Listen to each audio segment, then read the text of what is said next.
Assalamualaikum warahmatullahi wabarakatuh.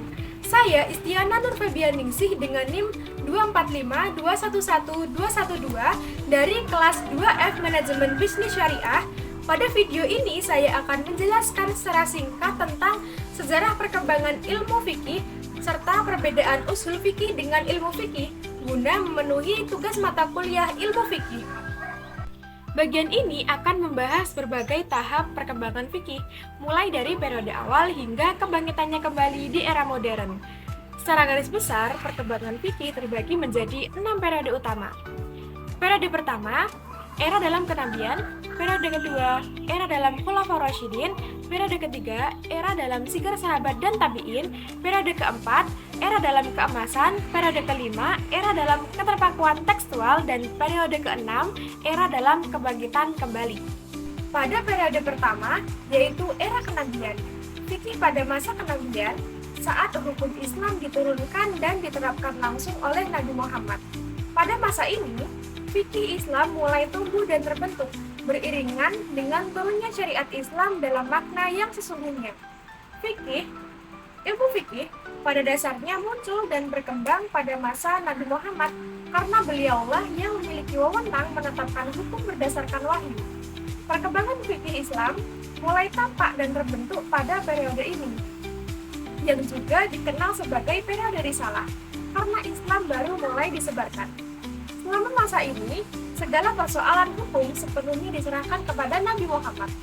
Sumber utama hukum Islam saat itu adalah wahyu dari Allah, serta tindakan dan keteladanan Nabi. Masa Nabi ini terbagi menjadi 2 periode, yaitu periode Mekah dan periode Madinah. Selama periode Mekah, beliau berdakwah dengan menanamkan ajaran tauhid, menyeru masyarakat Arab untuk meninggalkan penyembahan berhala, serta menghadapi berbagai tantangan dan penentangan dari kaumnya dengan penuh keteguhan dan kesabaran.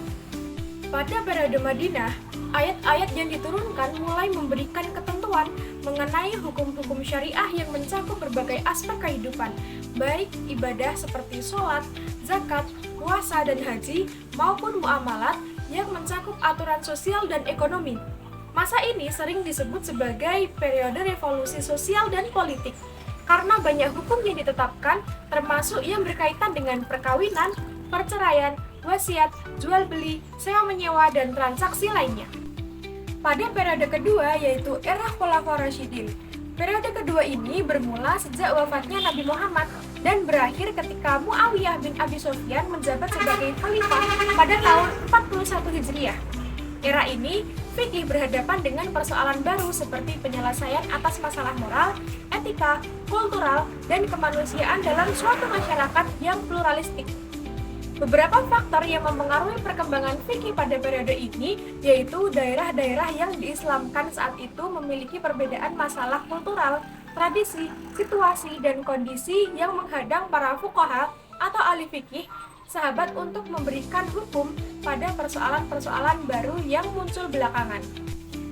Periode ketiga yaitu era sigar sahabat dan tabi'in. Periode ini berlangsung hingga awal abad kedua Hijriah.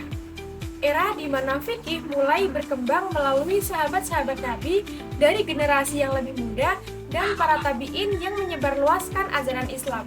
Periode perkembangan fikih pada era sahabat generasi akhir dan tabi'in dimulai ketika kepemimpinan umat Islam beralih ke Muawiyah bin Abi Sufyan.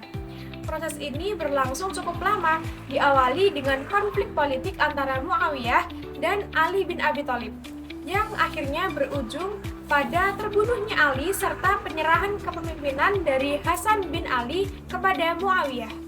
Periode keempat, fikih era keemasan. Perkembangan fikih pada periode ini dipengaruhi oleh beberapa faktor. Salah satunya adalah kebebasan berpendapat yang mendorong terjadinya dialog, diskusi, dan perdebatan ilmiah atau mudharah.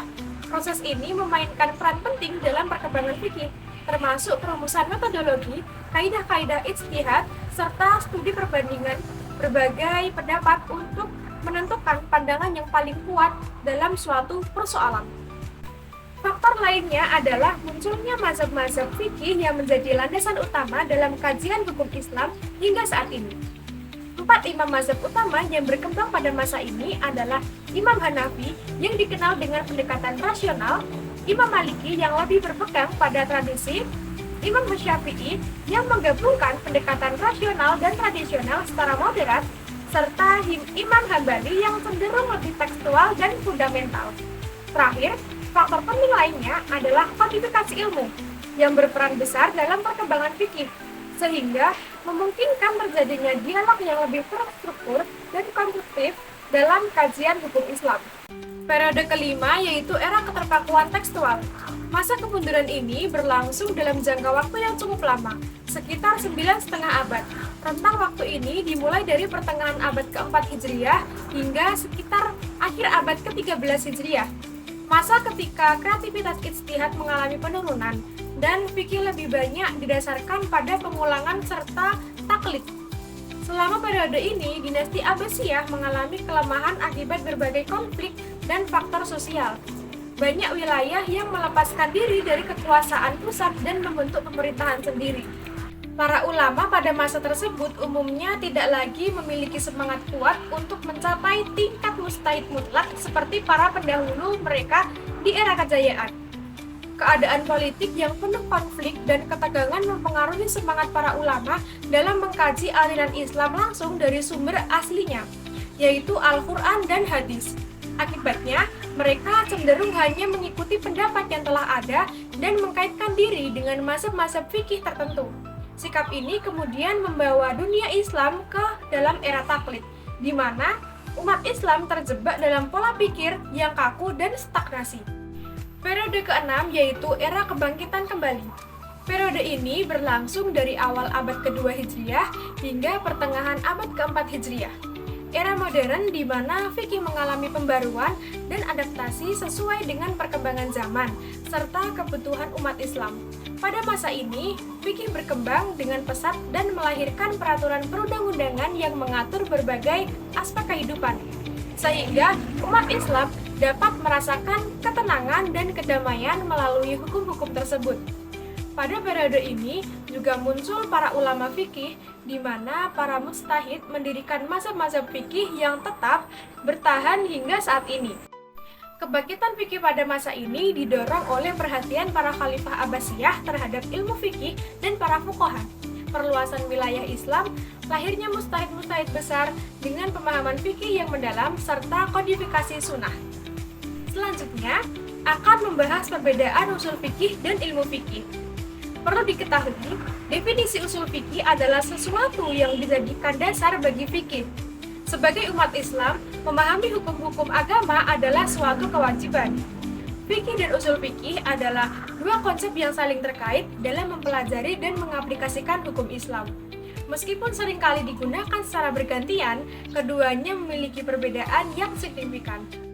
Ilmu fikih membahas hukum atas suatu perbuatan, sedangkan usul fikih berfokus pada metode dan proses dalam menemukan hukum tersebut. Dari segi penerapannya, fikih menjawab pertanyaan tentang apa hukum dari suatu perbuatan, sementara usul fikih menjelaskan bagaimana cara menemukan hukum yang digunakan untuk menjawab permasalahan tersebut. Usul fikih membahas dalil kuliah yang menghasilkan hukum kuliah atau hukum yang bersifat umum. Sementara itu, fikih berfokus pada segala perbuatan mukallaf dari perspektif hukum syariat dan membahas dalil juzi yang menghasilkan hukum juzi atau hukum yang bersifat khusus. Dengan demikian, usul fikih menjadi dasar dalam penetapan hukum fikih. Menurut Abu Zahrah, kaidah usul fikih merupakan metode yang digunakan oleh ahli hukum Islam agar tidak keliru dalam menentukan hukum. Sebaliknya, kaidah fikih muncul melalui pendekatan induktif dengan meneliti berbagai hukum fikih yang telah ada, kemudian menyusun kaidah berdasarkan persamaannya. Karena itu, kaidah fikih baru terbentuk setelah hukum fikih berkembang. Kaidah usul fikih berkembang sebelum furu', sedangkan kaidah fikih muncul setelahnya, sebagai hasil dari penelitian terhadap hukum-hukum yang telah diterapkan. Kaidah usul fikih digunakan sebagai metode dalam menggali hukum syariat yang praktis, sedangkan kaidah fikih merupakan kumpulan hukum-hukum yang serupa yang kembali kepada prinsip yang sama. Kaidah usul fikih bersifat menyeluruh dan mencakup semua aspek hukum Islam, sedangkan kaidah fikih hanya bersifat umum dan memiliki banyak pengecualian. Kaidah usul fikih merupakan hasil penelitian para ahli usul fikih dan terdapat dalam kitab-kitab usul fikih. Sedangkan kaidah fikih dikembangkan oleh para fuqaha atau ahli fikih dan terdapat dalam kitab-kitab kaidah fikih maupun kitab fikih. Dalam sistem hukum Islam, meskipun terdapat perbedaan antara kaidah usul fikih dan kaidah fikih, para ulama mempertimbangkan keduanya agar hukum yang dihasilkan tetap relevan, membawa kemaslahatan, serta menolak kemudaratan. Baiklah, itulah video penjelasan singkat dari saya. Semoga dapat memenuhi tugas mata kuliah ilmu fikih. Mohon maaf jika dalam video tersebut ada salah dalam perkataan. Saya ucapkan terima kasih karena telah menonton video saya. Akhir kata, wassalamualaikum warahmatullahi wabarakatuh.